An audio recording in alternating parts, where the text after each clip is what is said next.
Hello, my name's Andy and welcome to the garage. Well, here are our next restorations. 3 Dinky Toys Gloster Meteor jet fighters. The first jets in the RAF just before the end of the Second World War.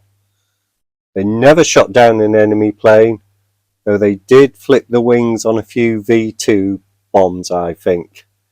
So let's see what we can do with these, shall we?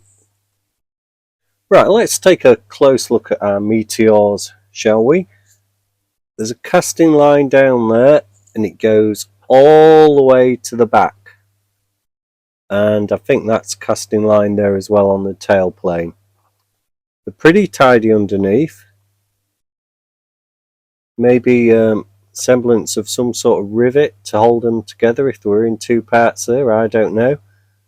And the same the other side, casting line, casting line. I'm not sure of the underside. I'll have to take a look at the internet for that. But there's certainly a bit of filing to do, and they all look pretty much to be the same. And there's casting lines on the front of the engine intakes as well that need to go. So all I'll be doing is taking a file, find one that's the worst. This is the worst one. And just flat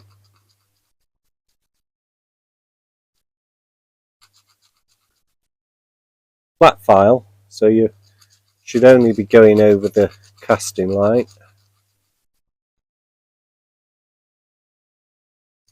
And then I'll go around the rest of the plane like that. May get a different file, may use a rounded side. Let's try to get in there. And certainly when I get into the tighter bits up there,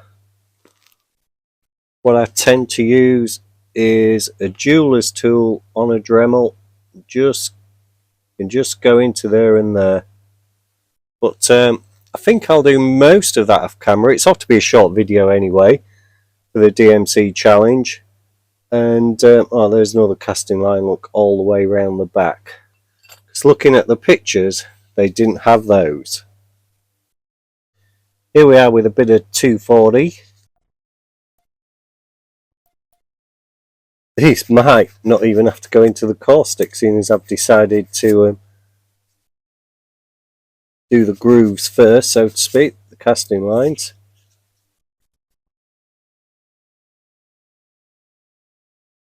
Might just take all the paint off with this.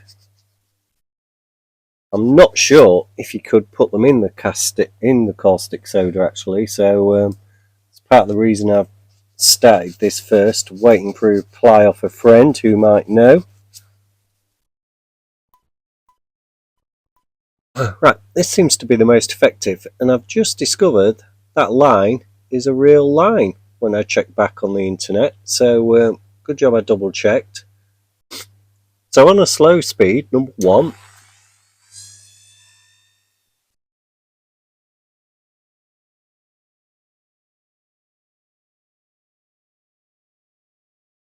okay, I've just been going round with a jeweler's tool on a low setting, just taking the casting lines off, just like this.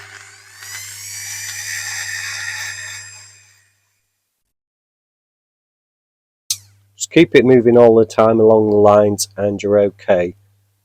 I've got the others to do and I'll get back to you when they're done. Right, so as not to mark the model, I've put some tape on a pair of pliers. Exerting a bit of force, not a lot.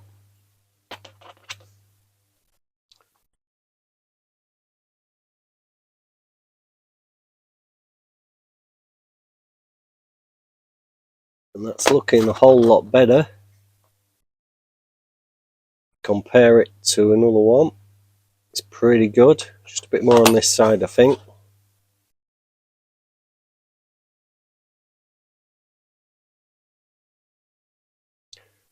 That's going to do fine. So what I'm off to do now is just dip them in some standard thinners to clean them and see how they look. Okay, I've just dropped our Meteors in some standard thinners to give them a clean, and it will help get any residual paint off, etc., and grease that's on them prior to the next stage. So we can fish them out.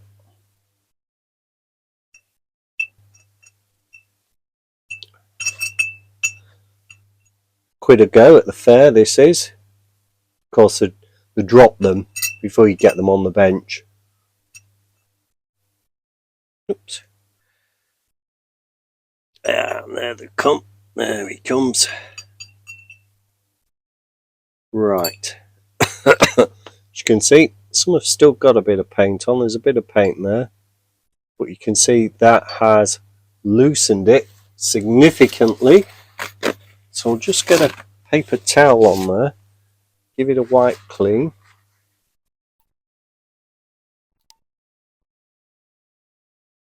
So they probably had a white undercoat. If they had an undercoat, I don't know. They clearly weren't painted. Oh, it is actually silver. You can see it coming off in my hands.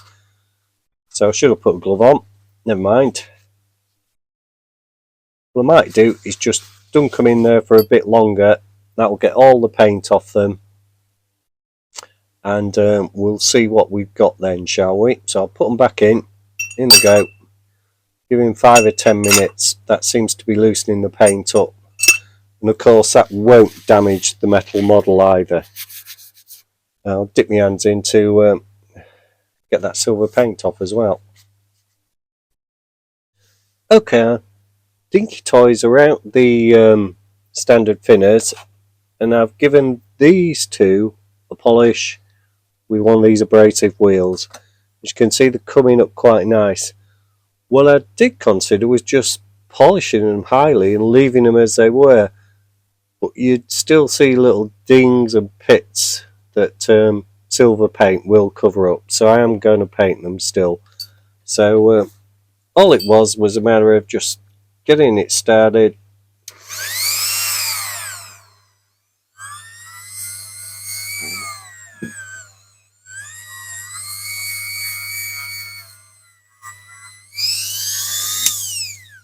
And as you can see, that starts to come up and it takes any residual paint off as well. So it's just a matter of polishing them now.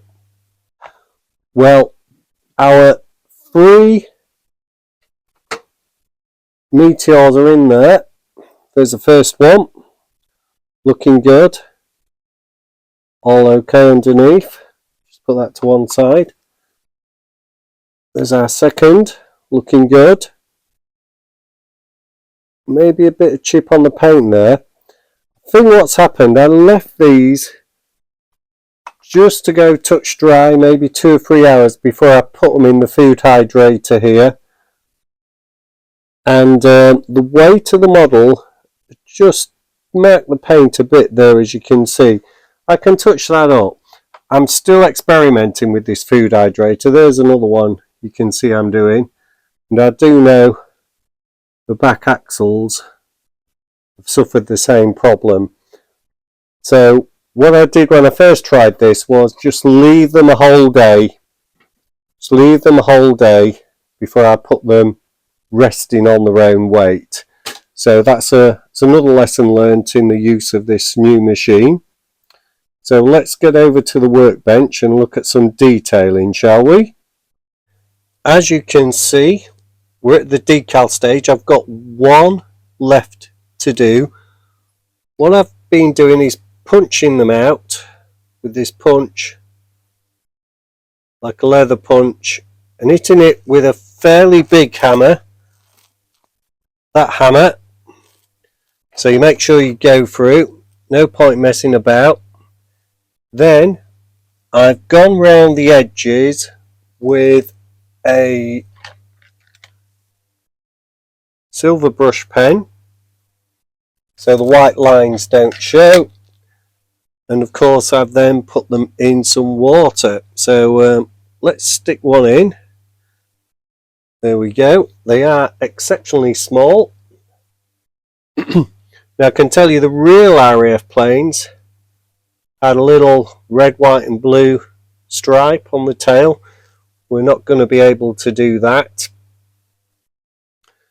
The Meteors were only ever flown in air combat, as far as I can tell, by the Royal Australian Air Force in the Korean War, and I think the Aussies did shoot down 2 MiG-15s, which is a great feat considering the Meteor was totally outclassed by the MiG-15, and after one famous air battle they were retired to ground attack and airfield defence.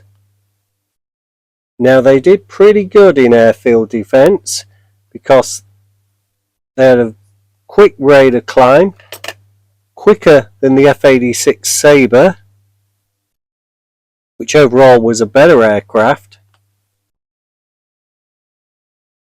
Nonetheless, the Meteor continued to fly with many export air forces in the 50s.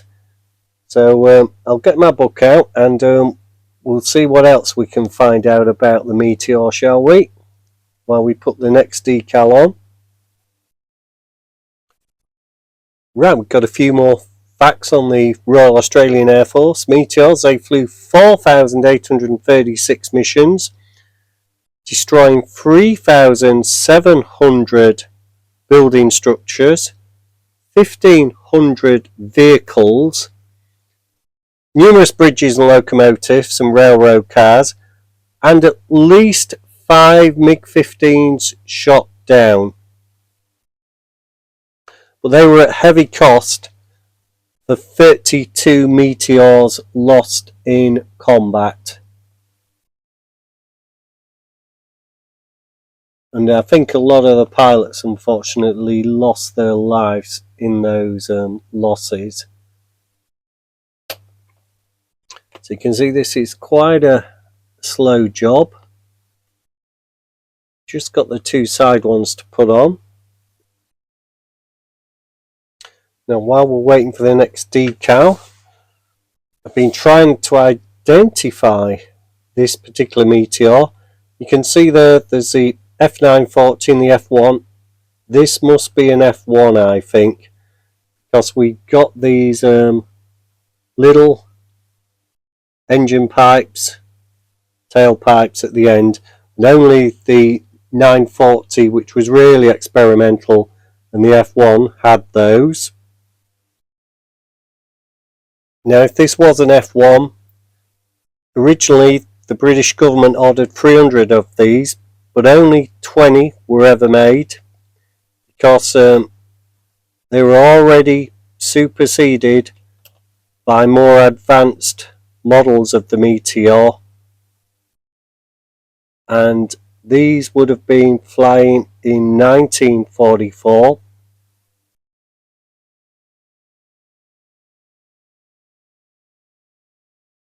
Get that one on there.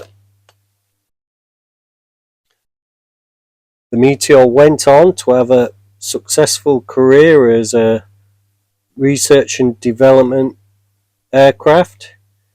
It was the first plane to fly with a turboprop. At one point it did hold the world airspeed record, I think at about 606 miles per hour. That'll be one of the later versions.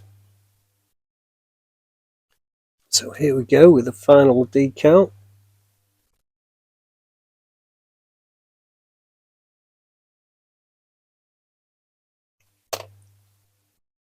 I didn't lacquer this paint. I've not used this paint before. I wasn't sure how it would take to lacquer, and I didn't think it needed it, to be honest. And it had a total of about 6 hours in the food hydrator at about 37 degrees C, and I think that's done its okay. It's okay to touch.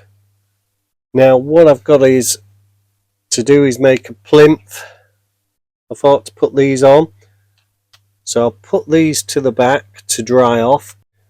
As you can see, I've done the cockpit glass of the first Meteor of my 3 with a Sharpie marker pen. This one has a very fine point at the end. You couldn't do it otherwise. So I'll try and do one in front of you. It's not easy. Need quite a steady hand. There is some casting lines for the front window.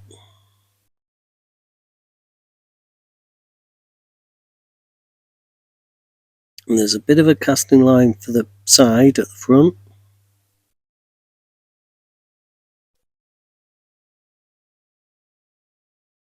So going freehand on that bottom line.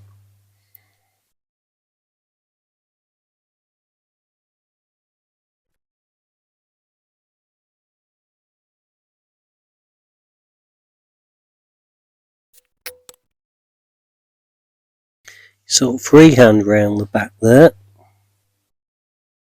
No casting line as such. So it's the second one done.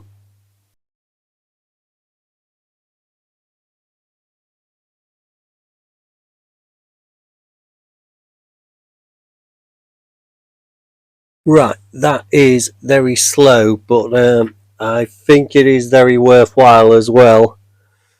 Because that has just set those little Dinky Meteors off a treat. It really has. Now, many of you will be aware when I do an aircraft, I normally have an observer's book and show you the page. Unfortunately, the observer's book I've got only goes back to 1953, and the Meteor doesn't appear after that. That's how quick development went. But what I do have is this World of Aircraft book, which clearly shows our Meteor there. Just zoom out. With its details. This is the Mark III, which was 1945. It was flying with a Rolls-Royce Derwent engine then. These planes here wouldn't have the Derwent, they'd have had the Welland engine, which was only producing 1,700 pounds of thrust, whereas the Derwent that replaced it was producing 2,000. So all that remains to do now is get this on the turntable. I've made a little formation display piece for it. Just an old socket with some bent 2mm and a washer on top, sort of finish it off. So when you see this next, it will be on the turntable. Well, this is what we started with. 3 Play 1 Gloster Meteor jets by Dinky. Let's see what we ended up with, because here they are now. Well, here are our 3 Dinky Toys, number 70E or 732, produced between 1946 and 53. There's a bit of conflicting information on that, but I think I've got it right. Originally shipped in boxes of 6, so I guess they were sold separately by the shops after that. And this was the first jet aircraft made by Dinky. Now the Meteor held the world speed record twice. Once in 1945 November at 605, and then on the 7th of September 1946 at 615 miles 0.78. 3,875 were built. I think the model should have been camouflaged looking at the pictures, the upper body, but I've stuck to the Dinky colour because I was a bit time constrained to get this one out.